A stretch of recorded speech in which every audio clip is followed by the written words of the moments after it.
আগরবাতি মোমবাতি আর চাদর দেওয়া জায়েজ হতো, জান্নাতুল বাকিতে 10,000 সাহাবীদের মাজার আছে। সুবহানাল্লাহ। হযরতে ওসমান রাদিয়াল্লাহু তাআলা আনহু শুয়ে আছেন জান্নাতুল বাকিতে। হযরতে আয়েশা আমাদের মা রাদিয়াল্লাহু তাআলা আনহা শুয়ে আছেন জান্নাতুল বাকিতে উন্মুক্ত আকাশের নিচে। আহারে। হযরতে আব্দুল্লাহ ইবনে মাসউদ রাদিয়াল্লাহু তাআলা আনহু, হযরতে আব্দুল্লাহ ইবনে মাসউদ দেখতে খুব খাটো খোটো ছিলেন, পা ছিল একেবারে ছোট।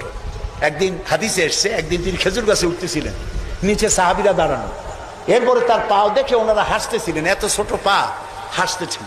রাসূলুল্লাহ বললেন, সাহাবীরা আব্দুল্লাহর পা দেখে হাসতেছো? কিয়ামতের দিন আব্দুল্লাহর পা যদি এক পাল্লায় রাখা হয় আর ওহদ পাহাড়টা যদি আর এক পাল্লায় রাখা হয়, ওহদ পাহাড় তার পায়ের সমান হবে না। এই হযরতে আব্দুল্লাহ ইবনে মাসউদ রাদিয়াল্লাহু তাআলা আনহু শুয়ে আছেন জান্নাতুল বাকিতে, চাদর নাই, আগরবাতি নাই, মোমবাতি নাই, কিচ্ছু নাই। রাসূলুল্লাহ বলেছেন, জান্নাতুল বাকিতে, বাকি থেকে কিয়ামতের দিন 70,000 আহলে বাকি চাঁদের মতো চেহারা নিয়ে বিনা হিসাবে আল্লাহর জান্নাতে চলে যাবে। ওইখানে চাদর নেই। আর আমরা আমাদের দেশের পীর সাহেবদের মাজারে চাদর দিয়ে, আগরবাতি দিয়ে, মোমবাতি দিয়ে সর্বনাশ করছি। প্রিয় ভাই সব, এটি শিরক, এটা জীবনেও আমরা আর করবো না। রাজি আছেন?